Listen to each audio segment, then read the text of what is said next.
But Ashwin ಅವರೇ, ರಾಜ್ಯ ಸರ್ಕಾರ ಕ್ಲಿಯರ್ ಕಟ್ ಆಗಿ ಹೇಳ್ತಿದೆ, ಆಯ್ತು ಅವರು ಶಿಫಾರಸ್ ಮಾಡಿರಬಹುದು, ಇದು ಕಡ್ಡಾಯವಾಗಿ ಪಾಲನೆ ಮಾಡಬೇಕು ಅನ್ನೋ ಆದೇಶ ಅಲ್ಲ, ಇದು ಶಿಫಾರಸ್ ಅಷ್ಟೇನೆ, ನಾವು ಪಾಲನೆ ಮಾಡೋದಿಲ್ಲ, ನಾವು ನೀರ್ ಬಿಡೋದಿಲ್ಲ, ನಾವು ಇದನ್ನ ಮೇಲ್ಮನವಿ ಹೋಗ್ತೀವಿ. ಇಷ್ಟೆಲ್ಲ ಹೇಳಿಕೆಗಳು ರಾಮಲಿಂಗಾರೆಡ್ಡಿ ಅವರ ಕಡೆಯಿಂದ, ಸರ್ಕಾರದ ಕಡೆಯಿಂದ ಬರ್ತಿರುವಾಗ್ಲೂ ಕೂಡ ಎಲ್ಲೋ ವಿರೋಧ ಪಕ್ಷಗಳು ಅತಿ ಶೀಘ್ರದಲ್ಲಿ ವಿರೋಧ ಮಾಡಬೇಕು ಅನ್ನೋ ಹಪಾಹಪಿಯಲ್ಲಿ ಇರೋ ರೀತಿಯಲ್ಲಿ ಕಾಣ್ತಾ ಇದೆ.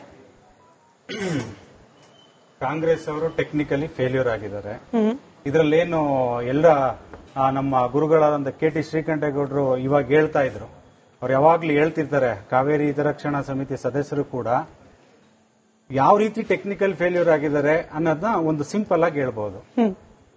ಕಳೆದ 4 ತಿಂಗಳಲ್ಲಿ ಇವ್ರಿಗೆ ಗೊತ್ತಿತ್ತು ಅರಬ್ಬಿ ಸಮುದ್ರದಿಂದ ಬರುವಂತ ಮೋಡಗಳು ಯಾವುದನ್ನು ನಮ್ಮಲ್ಲಿ ನಿಲ್ಲಕ್ಕೆ ಅವಕಾಶ ಕೊಟ್ಟಿಲ್ಲ, ಎಲ್ಲ ಪಾಸ್ ಆಗ್ತಿದೆ, ಮಳೆ ಕಡಿಮೆ ಆಗಿದೆ ಅಂತ ಗೊತ್ತಿತ್ತು. ಇವರು ಕಳೆದ ಉನ್ನತ ಮಟ್ಟದ ಸಭೆನಲ್ಲಿದ್ದಾಗ ಅಲ್ಲಿ ಯಾವುದೇ ರೀತಿ ನೀರ್ ಬಿಡಬೇಡಿ ಅಂತ ಹೇಳಿದ್ರು. ಯಾರು? CWRC ಅವರು.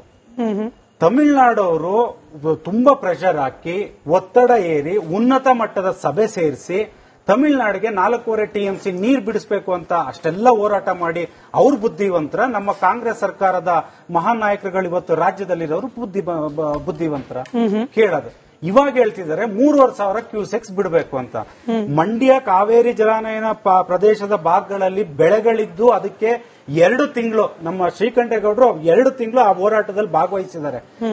ಅಷ್ಟು ಪರಿಪರಿಯಾಗಿ ಕೇಳ್ಕೊಂಡ್ರು ರೈತರಿಗೆ ನೀರ್ ಬಿಡ್ಲಿಲ್ಲ. ರಾಜರಾಯರಲ್ಲಿಗೆ ಬೆಳೆಗಳಿದೆ, ಅರ್ಧದಲ್ಲಿದೆ, ನೀರ್ ಬಿಡ್ಲಿಲ್ಲ. ಇವತ್ತು 3,500 ಕ್ಯೂಸೆಕ್ಸ್ ಬಿಡ್ಲಿಕ್ಕೆ ಬರೀ ಮಾಧ್ಯಮದಲ್ಲಿ ಹೇಳಿಕೆ ಕೊಡ್ತಿದ್ದಾರೆ ಅಷ್ಟೇ. ಕಾಂಗ್ರೆಸ್ ಅವರಲ್ಲಿ ಬದ್ಧತೆ ಇಲ್ಲ, ಅವರು ಬಿಡ್ಲೇಬೇಕು ಅಂತ ಅವರು ಡಿಸಿಷನ್ ತಗೊಂಡಿದ್ದಾರೆ. ಎಲ್ಲಿ ಹೇಳಿದ್ದಾರೆ ಸರ್ ಅಶ್ವಿನ್? ಹೇಳ್ತೀನಿ. ಇಲ್ಲಿ ಏನಾಗಿದೆ, ಆ ಕಾವೇರಿ ಕೊಳ್ಳದ ಭಾಗದಲ್ಲಿರುವಂತ ಕಾಂಗ್ರೆಸ್ ಎಲ್ಲಾ ಶಾಸಕರು ಬದ್ಧತೆ ತೋರಿ ನೀವು ನಿಂತ್ಕೊಳ್ಳಿ. ನಾಳೆ ಬೆಳಿಗ್ಗೆ ಸಿಎಂ ಪರವಾಗೋ ಇಲ್ಲ ವಿರೋಧವಾಗಿ, ಈಗ ಬೆಂಕಿ ಬಿದ್ದ ಮನೆಯಲ್ಲಿ ಗಳ ಎಳಿಬಾರ್ದು ಅಂತ ಇದೆ. ವಿರೋಧ ಪಕ್ಷಗಳ ಇದ್ರ ಪರವಾಗಿಲ್ಲ, ನೀವು ಬಳಸ್ಕೊಳ್ಳಿ. ಒಂದು ಪ್ರಾದೇಶಿಕ ಪಕ್ಷ ಇದೆ, ಹಿರಿಯವರು ಇದ್ದಾರೆ, ಅವ್ರನ್ನ ಬಳಸ್ಕೊಳ್ಳಿ. ಏಕೆ ಮುಂದೆ ದಿನ ನಾನು ಹೋಗ್ಬೇಕಂತ. ಇಲ್ಲೇನಾಗಿದೆ, ಕಾಂಗ್ರೆಸ್ ಅಲ್ಲಿ ಸಂಪುಟ ಪುನರಾಚನೆಯಲ್ಲಿ ಬಿಸಿ ಇದ್ದಾರೆ, ಶಾಮಿಯಾನ ಹಾಕೋದ್ರಲ್ಲಿ ಬಿಸಿ ಇದ್ದಾರೆ. ನೀರ್ ಬಿಡ್ತೀವಿ ಅಂದಿದ್ರೆ, ನೀರ್ ಬಿಟ್ಟಿದ್ರೆ ಹೌದು ನೀವು ಹೇಳ್ದಾಗೆ ಆ ಭಾಗದ ಶಾಸಕರು ಕೂಡ ಯಾವ ಪಕ್ಷ ಅನ್ನೋದನ್ನ ಮರೆತು ಜನರ ಪರವಾಗಿ ನಿಲ್ಬೇಕಾಗಿತ್ತು. ನೀರ್ ಬಿಡಲ್ಲ ಅಂತಾನೆ ಹೇಳ್ತಿದ್ದಾರೆ. ನಿಮಗ್ ಗೊತ್ತಿರ್ಲಿ, 3/4 TMC ನೀರ್ ಆಲ್ರೆಡಿ ಬಿಟ್ಟಿದ್ದಾರೆ. ನಿಮಗ್ ಗೊತ್ತಿರ್ಲಿ, ಇದು ಆಲ್ರೆಡಿ ತಮಿಳುನಾಡಿಗೆ ಸೇರಿದೆ. ತಮಿಳುನಾಡವ್ರು ಇನ್ನೊಂದಿದೆ ಆರೋಪ, ನಮಗೆ ಬಾಕಿ ಇರುವಂತ 9.5 TMC ಕೂಡ ಕೊಡಿ ಅಂತ ಕೇಳ್ತಿದ್ದಾರೆ. ಇದಕ್ಕೆ ಧ್ವನಿ ಎತ್ತಲಿಕ್ಕೆ, ವಾದಗಳು ಮಾಡ್ಲಿಕ್ಕೆ, ಪ್ರತಿವಾದಗಳು ಮಾಡ್ಲಿಕ್ಕೆ ನಮ್ಮಲ್ಲಿ ಕಾನೂನು ತಜ್ಞರಿದ್ರು ಅವ್ರನ್ನ ಬಳಸ್ಕೊಳ್ದೆ ಕೇರ್ಲೆಸ್ ಮಾಡಿದ್ದಾರೆ. ಇವತ್ತು ವಿಜಯ್ ಅವ್ರು ಬರ್ತಿದ್ದಾರೆ. ಈ ಪ್ರಶ್ನೆ ನೀವು ನೆಕ್ಸ್ಟ್ ವಿಜಯ್ ಅವ್ರಿಗೆ ಹೋಗಿರಂತೆ ಸರ್. ಕಾನೂನು ತಜ್ಞರನ್ನ ಬಳಕೆ ಮಾಡ್ಕೊಳ್ಳಿಲ್ಲ ಅಂದ್ರೆ ಏನ್ ಅರ್ಥ ಸರ್? ರಾಮಲಿಂಗಾರೆಡ್ಡಿ ಅವ್ರು ಹೋಗಿ ವಾದ ಮಂಡಿಸಿದ್ರ, ಅಥವಾ DK ಶಿವಕುಮಾರ್ ಅವರು ಹೋಗ್ಬಿಟ್ಟು CWMRC ಮುಂದೆ ಕುತ್ಕೊಂಡಿದ್ರ? ಹೋಗಿದ್ದು ಅಲ್ಲಿ ಟೆಕ್ನಿಕಲ್ ಜನರೇನೆ, ಹೋಗಿದ್ದಲ್ಲಿ ಲೀಗಲ್ ಅಡ್ವೈಸರ್ಗಳೇನೆ. ಕಳೆದ 4 ತಿಂಗಳಿಂದ ಮಳೆಯ ಕೊರತೆ ಆಗಿದೆ, ಬರಗಾಲ ಇದೆ ಅಂತ ಗೊತ್ತಿದ್ರು ಜಲಸಂಪನ್ಮೂಲ ಇಲಾಖೆನಲ್ಲಿ 2 ರಿಂದ 3 ತಿಂಗಳು ಕೆಲಸನೇ ನಡೆದಿಲ್ಲ.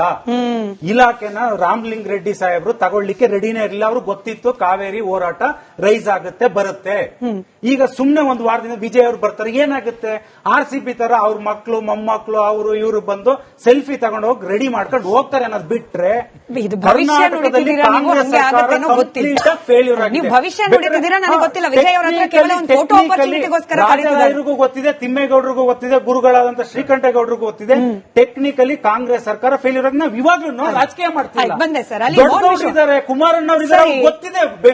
ಬೆಂಗಳೂರು ಕುಡಿಯೋ ನೀರಿಗೆ 17.5 TMC ಹೆಚ್ಚುವರಿ ಹೆಂಗ್ ತಗೊಂಡ್ ಬಂದ್ರೆ ಅಂತ ಗೊತ್ತಿದೆ. ಉಪಯೋಗಿಸ್ಕೊಳ್ಳಿ. ನೀವು ರಾಜಕೀಯ ಮಾಡ್ತೀರಾ?